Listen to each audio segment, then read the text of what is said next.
अध्याय 1 श्लोक 1 धर्म क्षेत्रे कुरुक्षेत्रे समवेता युयोत्सव मम काम पांडवाश्चैव किम कुर्वन् संजय।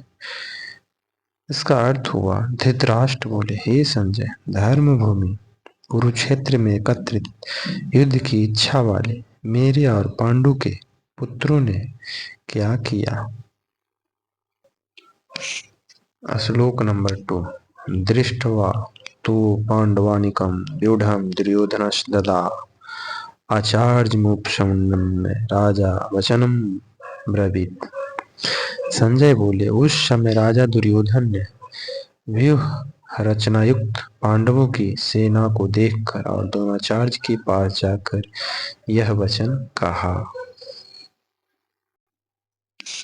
तीसरा श्लोक पश्यन्ता पांडुपुत्राणामाचार्य महन्ति चमु व्यूढा द्रुपदपुत्रेण तव शिष्येन धीमता।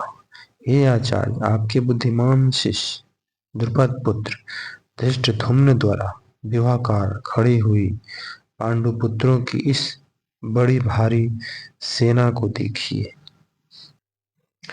श्लोक नंबर 4, 5, 6 अत्र सूरा महेश्वासा भीमार्जुनं समायुध्ये युयुधानो विराटश्च द्रुपदश्च महारथः धृष्टकेतुश्चेकितान् काशीराजश्च वीर्यवान् पुरोजित्कुन्तीभोजश्च शैवश्च नरपुङ्गवः युधामन्युश्च विक्रान्त उत्तमौजाश्च वीर्यवान् सौभद्रो द्रौपदेयाश्च सर्व एवं महारथा। इस सेना में बड़े बड़े धनुषों वाले तथा युद्ध में भीम और अर्जुन के समान शूरवीर, सात्विक और विराट तथा महारथी राजा द्रुपद, धृष्टकेतु और चेकितान तथा बलवान काशीराज पुरोजित, कुंतीभोज और मनुष्यों में श्रेष्ठ शैव, पराक्रमी युधामन्यु तथा बलवान उत्तमौजा, सुभद्रा पुत्र अभिमन्यु एवं द्रौपदी के पांचों पुत्र, ये सभी महारथी हैं। 7वां श्लोक अस्माकं तु विशिष्टा ये तन्निबोध द्विजोत्तम नायका मम सैन्यस्य संज्ञात तान ब्रवीमि ते। हे ब्राह्मण श्रेष्ठ, अपने पक्ष में जो प्रधान है उनको आप समझ लीजिए। आपकी जानकारी के लिए मेरी सेना के जो सेनापति उनको बतलाता हूँ। श्लोक नंबर 8 भवान भीष्मश्च कर्णश्च कृपश्च समितिश्च अश्वत्थामा विकर्णश्च सौमतिस्तैव च। आप द्रोणाचार्य और पितामह भीष्म तथा कर्ण और संग्राम विजयी कृपाचार्य तथा वैसे ही अश्वत्थामा, विकर्ण और सोमदत्त का पुत्र भूरिश्रवा। श्लोक नंबर 9 अन्ये च बहवः शूरा मदर्थे त्यक्त जीविता नाना शस्त्र प्रहरणा सर्वे युद्ध विषादरता। और भी मेरे लिए जीवन की आशा त्याग देने वाले बहुत से शूरवीर अनेक प्रकार के शस्त्र शास्त्रों से सुसज्जित और सब के सब युद्ध में चतुर हैं। श्लोक नंबर 10 अपर्याप्त तदस्माकं बलं भीष्माभिरक्षितं पर्याप्तं त्विदमेषितां बलं भीमाभिरक्षितं। भीष्म पितामह द्वारा रचित हमारी वह सेना सब प्रकार से अजेय है और भीम द्वारा रचित इन लोगों की यह सेना जीतने में सुगम है। श्लोक नंबर 11 अयनेषु च सर्वेषु यथा भागं वस्थितान् भीष्ममेवाभिरक्षन्तु भवन्तः सर्व एव हि। इसलिए सब मोर्चों पर अपनी अपनी जगह स्थित रहते हुए आप लोग सभी निस्संदेह भीष्म पितामह की ही सब ओर से रक्षा करें। श्लोक नंबर 12।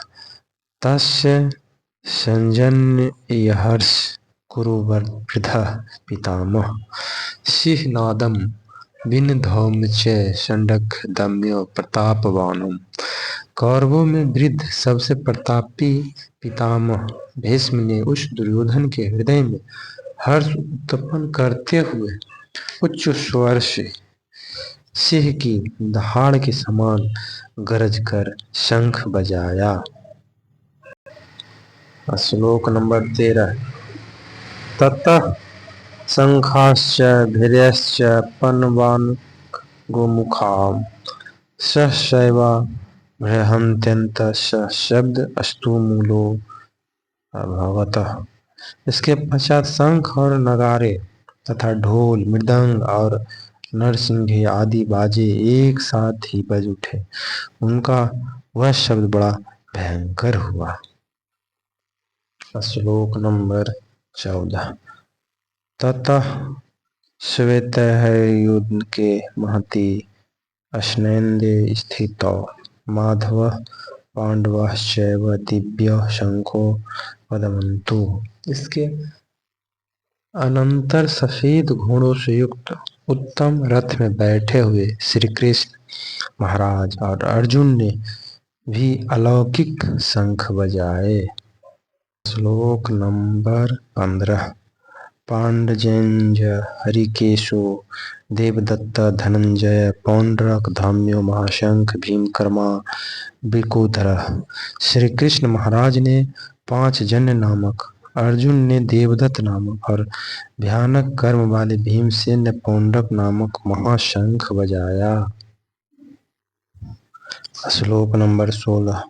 अनंत विजयम राजा कुंती पुत्रो युधिष्ठिरः नकुलः सहदेवश्च सुघोषमणि पुष्पकौ। कुंती पुत्र राजा युधिष्ठिर ने अनंत विजय नामक और नकुल तथा सहदेव ने सुघोष और मणि पुष्पक नामक शंख बजाए। श्लोक नंबर 17 और 18। काश्चस्य परमेभास्वास शिखंडी च महारथः धृष्टद्युम्नो विराटश्च सात्यकिश्च चापराजितः द्रुपदो द्रौपदेयश्च सर्वस्य पृथिवीकृते सुभद्रश्च महाबाहो शंखाढ्य पृथक पृथक। श्रेष्ठ धनुष वाले काशीराज और महारथी शिखंडी एवं धृष्टद्युम्न तथा राजा विराट और अजय सात्विक राजा द्रुपद एवं द्रौपदी के पांचों पुत्र और बड़ी भुजा वाले सुभद्रा पुत्र अभिमन्यु, इन सभी ने हे राजन सब ओर से अलग अलग शंख बजाए। श्लोक नंबर 19। सघोषो धातराष्ट्राणां हृदयानि व्यर्थार्थ नभश्च पृथ्वी चैव तुमुलो वेणुनादन्यः। और उस भयानक शब्द ने आकाश और पृथ्वी को भी गुजारते हुए धातराष्ट्रों की यानी आपके पक्ष वालों के हृदय विदीर्ण कर दिए। श्लोक नंबर 20 और 21। अर्थ व्यस्थितान् दृष्ट्वा धार्तराष्ट्रान् कपिध्वः प्रवृत्ते शस्त्र संपाते धनुरुद्धम्य पांडव हरिकेशं तदा वाक्यमिदमः महीपते। अर्जुन उवाच सेन योग भयो मध्ये रथ स्थापय मेच्युते। हे राजन, इसके बाद कपिध्वज अर्जुन ने मोर्चा बांधकर डटे हुए धृतराष्ट्र संबंधियों को देखकर उस शस्त्र चलने की तैयारी के समय धनुष उठाकर हंसी के श्री कृष्ण महाराज से यह वचन कहा, हे अच्युत, मेरे रथ को दोनों सेनाओं के बीच में खड़ा कीजिए। श्लोक नंबर 22। यावदेता निरिच्छेद योद्धकाम वशी थाना कैमरिया शह युद्ध व्यस्मिन समुद्यते मिली। और जब तक कि मैं युद्ध क्षेत्र में डटे हुए युद्ध की अभिलाषी इन विपक्षी योद्धाओं को भली प्रकार देख लूं कि इस युद्ध रूप व्यापार में मुझे किन किन के साथ युद्ध करना योग्य है, तब तक उसे खड़ा रखिए। श्लोक नंबर 23।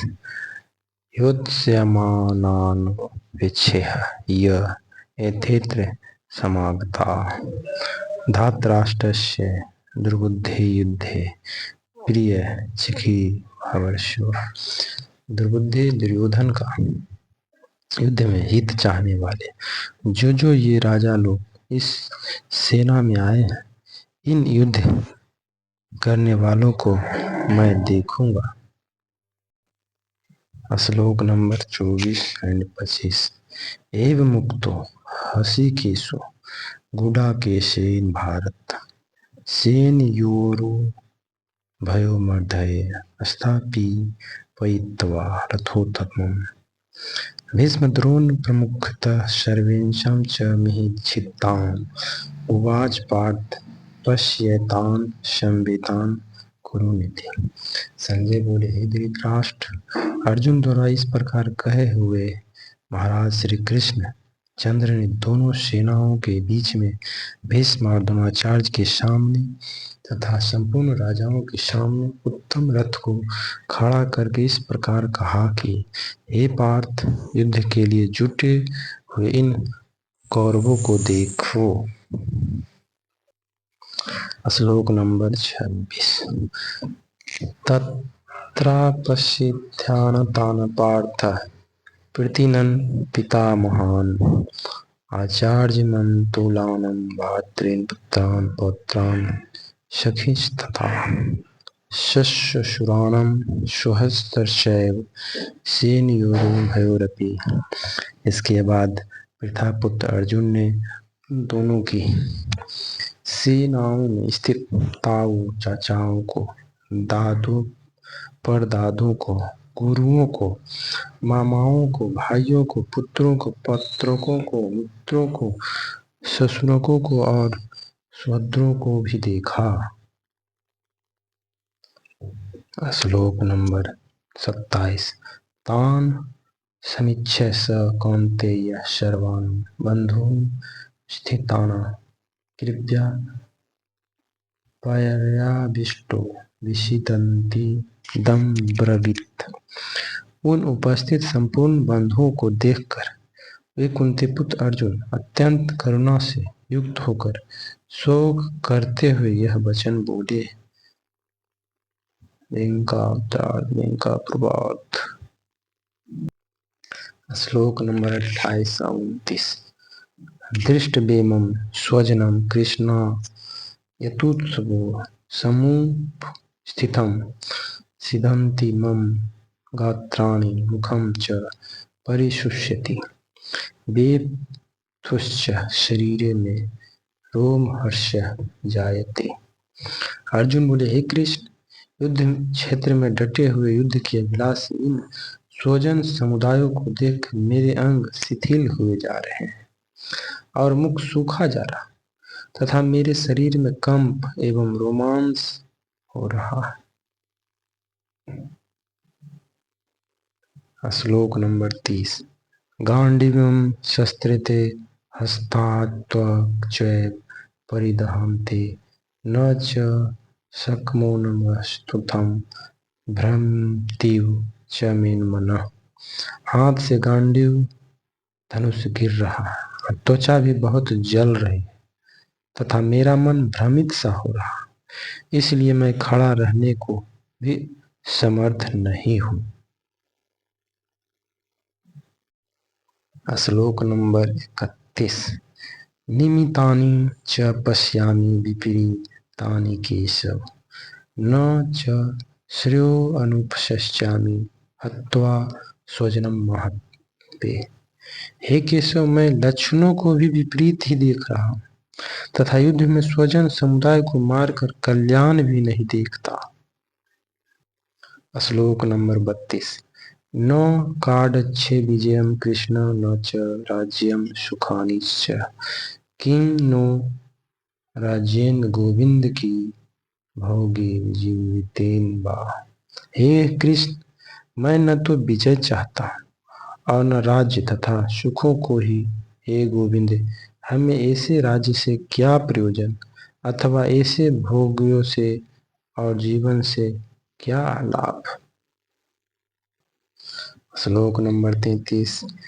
ऐसा मथे कांडछितं नो राज्यं भोगां सुखानिश्च त इमे अवस्थिता युद्ध में प्राणास स्थित्वा धनानिश्च। हमें जिनके लिए राज्य भोग और सुखादि अभिष्ट है, वे ही ये सब धन और जीवन की आशाओं को त्याग कर युद्ध में खड़े हैं। श्लोक नंबर 34। आचार्य पितरा पुत्रास्तैव च पितामहा मातुलां स्वसुरां पौत्रा श्याला संबंधी निष्ठता। गुरुजन, ताऊ, चाचे, लड़के और उसी प्रकार दादी, मामे, ससुर, पौत्र, साले तथा और भी संबंधी लोग हैं। श्लोक नंबर 35। एतान हन्तुमिच्छामि धनोऽपि मधुसूदन अपि त्रैलोक्यराज्यस्य हेतो किं न मही कृते। हे मधुसूदन, मुझे मारने पर भी अथवा तीनों लोकों के राज्य के लिए भी मैं इन सब को मारना नहीं चाहता, फिर पृथ्वी के लिए तो कहना ही क्या है। श्लोक नंबर 36। निहत्य धात्राष्टानं का प्रीतिं सेजान्जनार्दना पापमेवा आश्रयस्तामं हत्वा तां तन्नीनम्। हे जनार्दन, धृतराष्ट्र के पुत्रों को मारकर हमें क्या प्रसन्नता हो। इन आतताइयों को मारकर तो हमें पाप ही लगेगा। श्लोक नंबर 37। तस्मान्नाह विहं हन्तु धातराष्ट्रान् सबान्धवान् स्वजनं हि कथं हत्वा सुखिनः स्यादि माधव। अतएव हे माधव, अपने ही बांधव धृतराष्ट्र के पुत्रों को मारने के लिए हमें योग्य नहीं है, क्योंकि अपने ही कुटुंबों को मारकर हम कैसे सुखी होंगे। श्लोक 38-39। यद्यपेते न पश्यन्ति लोभोपहत चेतसः कुल क्षयकृतं दोषं मित्रद्रोहे च पातकम् कथं न ज्ञेयस्याभामि पापादस्मान्नितितुम्।